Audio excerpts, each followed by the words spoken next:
Our forefathers arrived here 200 years ago at the same time as Raffles did. And when they first arrived, their involvement was very widespread. They were engaged not only within the Arab community, but over and beyond just the Arabs. They engaged with the greater segment of society, be it the Chinese traders, the British colonialists who were there at that time, different religious segments, the Christians, the Jews, in trade as well. Community engagement has always been a focal point of our forefathers.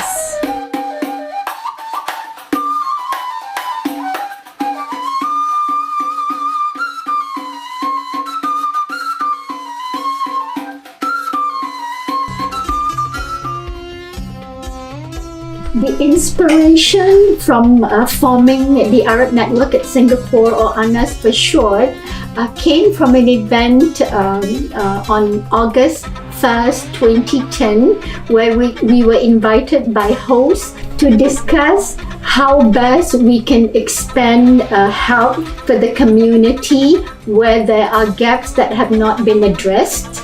One of which is to support the financial needs of underprivileged Arab students in Singapore who could not access other channels of help. The Arab Network at Singapore's steering committee had been predominantly women since formation and continues until now. Not by design, it's purely coincidental. The tagline of "We are all connected" is especially very important to ANA's values. The connection of working as a team, harnessing the synergies from diverse experience and forging strong teamwork is one way we express our connectivity. The second part is where we bring the community together during our events and functions and forge strong community bonds. In addition, we expand that to a broader inclusivity, to include communities from the outside by collaborating in events, by adopting beneficiaries outside the community. ANAS was formed primarily based on the 5 C's, alright, which is primarily focused on the country, community, charity, children, culture. We did a social work visit to help the Syrian refugee problem in Turkey. So me and another fellow ANAS member, we traveled all the way to Turkey, bordering the Syrian border, which was closest to Aleppo. We've also been helping out with the UNHCR work and UNDP work in Yemen. In fact, right now there is a pretty large Yemeni refugee community in Kuala Lumpur.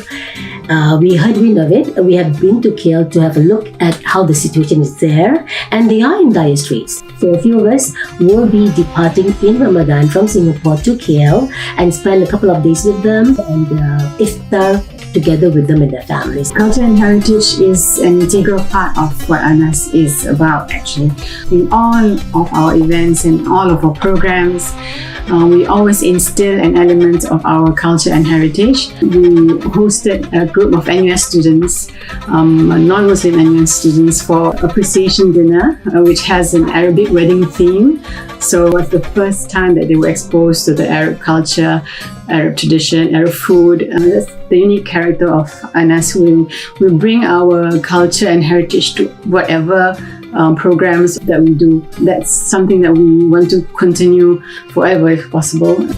ANAS has been involved in several community engagement events since our conception in 2010.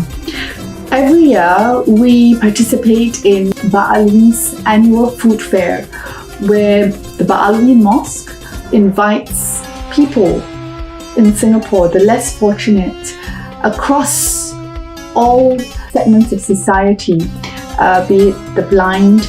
They come from Buddhist homes, the old folks, orphans, not just from the Arab community, not just from the Muslim community, but across different segments in Singapore. The Arab Network, we want the community to always feel rooted and understand where they came from, what their forefathers wanted, which is cohesion and solidarity amongst the Arabs in Singapore, while at the same time contributing to the larger developments in Singapore. We make a living by what we get. We make a life by what we give.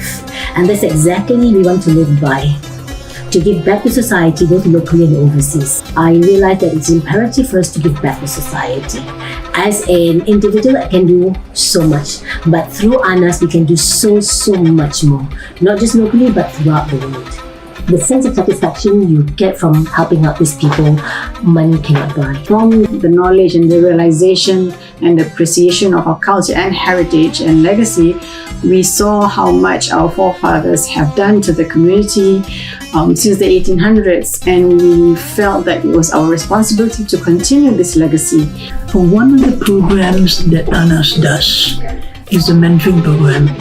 And mentoring program is actually a pipeline turnkey program, meaning we take on young adults, help them understand some of the priorities, academic and professional priorities they might want to take on. So basically it's allowing them to perform better, or helping them, supporting them to perform better at school, across polytechnic and university, and then helping them transition from university into the workplace. And Alatas Group has supported me for almost like around 2 years, and specifically they helped me in my career and academic advice. Through my work attachment in A-Star with magazine company and also my studies in Polytechnic, I am grateful and humbled to achieve the Rolls-Royce Gold Medal Award and also award from the Mendaki for my academic result achievements. And I'm more motivated to further study in Imperial College London Aeronautical Engineering. That's the next step for me to achieve for my goal. Similar to our government, who is now looking into succession, we at ANAS also believe in succession planning, making sure that we engage in the community today, understand and pick out who the potential leaders are who can take us to the next step.